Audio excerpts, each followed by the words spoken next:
కాలం మనిషి చరిత్ర ప్రారంభమయ్యే ముందు నుంచే ప్రవహిస్తుంది.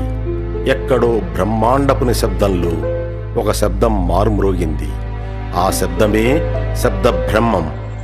ఆ శబ్దం నుంచి వచ్చిన జ్ఞానమే వేదాలు. వీటి వయసు 1000 సంవత్సరాలు కాదు, లక్షల యుగాలు.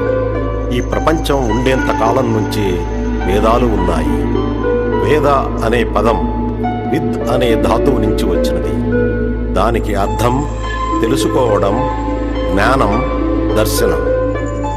అందుకే వేదాలు జ్ఞానానికి అపారమైన సముద్రాలు. ప్రకృతిని అర్థం చేసుకోవడం, ఆత్మను తెలుసుకోవడం, జీవితాన్ని నిలబెట్టుకోవడం, ఇవన్నింటికీ వేదాలు మార్గదర్శకం. వేదాలకు రచయితలు లేరు. అవి మానవ మనస్సు సృష్టించినవి కావు. వాటిని ఋషులు విన్నారు. అందుకే వాటిని శృతి అని పిలుస్తారు. కలియుగంలో మానవ జ్ఞాపక శక్తి తగ్గుతుందని గ్రహించి మహాభారత రచయిత మహర్షి వేదవ్యాసుడు ఒకే విశాలమైన వేదాన్ని 4 భాగాలుగా విభజించాడు. ఋగ్వేదం దేవతాస్తుతిని, యజుర్వేదం యజ్ఞ కర్మకాండలను, సామవేదం సంగీతం ఉపాసనలను, అథర్వవేదం జీవనశాస్త్రాన్ని తెలియజేస్తాయి. ఈ 4 వేదాల వల్లే మనిషికి ఆధ్యాత్మికతతో పాటు శాస్త్రీయత కూడా లభించింది.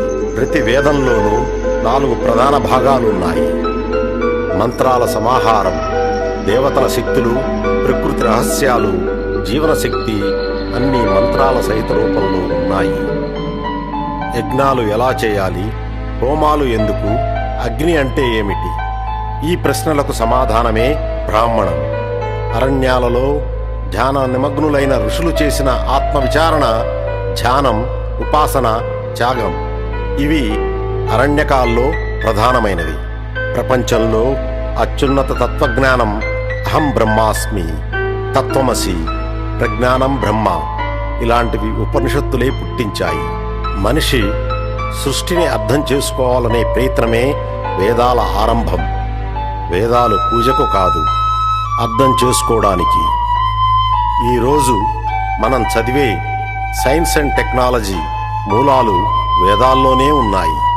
అంటే వేదాలు ఆధ్యాత్మిక గ్రంథాలే కాదు, విజ్ఞాన ప్రపంచానికి పునాది.